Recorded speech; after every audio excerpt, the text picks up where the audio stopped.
Greetings to all who are watching. My name is Arnav Sharma, and my innovation aims to leverage artificial intelligence technology and give blind people back their sense of independence. There's a reported population of 70 million visually challenged people in India alone, out of which 15 million are blind. Despite the recent breakthroughs in the fields of artificial intelligence and other such technologies, blind people still have to trade their sense of individuality and independence simply to get about through their day. This significant problem inspired me to work on a device that will give blind people the same guidance as a real person, but at the same time helping them retain their own sense of independence. Introducing IvoryCane, a novel method to revolutionize the way that blind people navigate their surroundings. IvoryCane does so with the help of various cameras and various sensors to detect the environment of the user and give back live real-time feedback in the form of guidance. To do so, I divided the development of the device into three different phases, namely the eye, the brain, and the mouth. The first phase of the object detection loop takes its inputs from three main sources, which is a 3D camera, meaning a camera with depth detection, and a TF Luna Micro LiDAR sensor, which gives us a range of around 8 meters, and third, an ultrasonic sensor as a fail-safe in case the first two fail to detect something in the immediate vicinity of the user that could be a danger.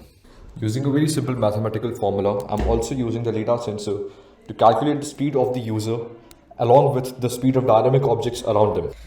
The brain of the device is a microcomputer. The Raspberry Pi runs semi-custom and custom algorithms with pre-trained AI models. To be specific, these are the algorithms that I'm using. It was important to find a good balance between the time that it takes to detect along with the accuracy. Euro v3 and SSD are a good trade-off for this. The cloud directories of GoogleNet are sufficiently trained for object recognition as well. Reinforcement pattern training is not something that I've implemented as of yet due to the limited resources at my hand, but something that I do plan on doing in future with this device. I plan on using DQN with TensorFlow along with Keras for reinforcement learning. The third and the final phase of the loop consists of the mouth, which is basically a pre-trained language model to convert the guidance into humane and intricate sentences. Currently, I'm using Distilbert, which has over 40 million pre-trained parameters. And in the future, this also keeps open the possibility of integrating character recognition, which I plan on doing.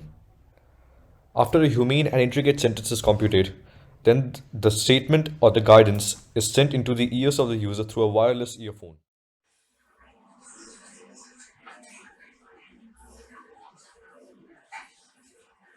There is a boy standing in front of you. Move to the right and move forward. Hi, I'm Himanshu Sahu, and you just saw me in the previous clip. So this project is being jointly developed by me and Anubhiya. We have distributed our work equally.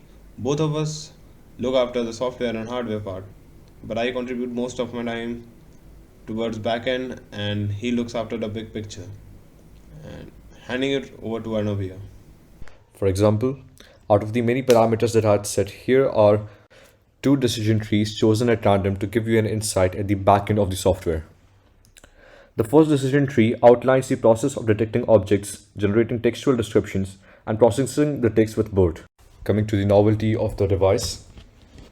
This device is user-friendly, which is quite literal, in the sense that reinforcement learning will allow the device to learn from the user's patterns and become more and more familiar with their day-to-day goings. Moreover, the indoor testing accuracy of the most recent prototype, according to WHO guidelines, is already enough to be implemented as a scalable prototype. The project holds major potential for scaling to a wider audience, with its manufacturing price cost being 360 USD. We can also make use of the government schemes and tie up with the government for mass manufacturing to reach the rural areas as well. During the testing phase, I was fortunate enough to get to work with an MSVI individual whose feedbacks were very valuable to us. The two major concerns that came up were the proximal danger, meaning any undetected object that could have somehow made it very close to the user, such as dynamic objects like moving vehicles. And the second concern was the weight, which would have tired the hands of the user if he were to use the cane for the whole day or hold the cane for the whole day. This particular user wanted to be around more humans. So for that, we had to come up with a very sensitive and intricate decision-making process. I came up with this decision tree to reflect a more integrating advanced sensor fusion and personalized modes based on user preference. Now, to deal with the second problem, which was the weight, we changed the previous design and we added some straps beneath it, now making the device semi-wearable. We also added some extractable or retractable points at the cane. In case the user gets tired, he can retract the cane and reduce the center of mass. Apart from all this, there are many more plans and dreams for the cane in the coming future. For example, the cane is also going to be equipped with emergency crash site detection, meaning that if the cane detects that the user has been in a crash or an accident, the nearest authorities as well as the user's top two emergency contacts will be notified. Plus, the cane also has negative situational awareness, meaning that the gyroscope in the cane, if it detects that the cane is not being held still enough, then the cane will let the individual know to kindly hold the cane still or rest for some time, or switch to the wearable straps since the cane is semi-wearable.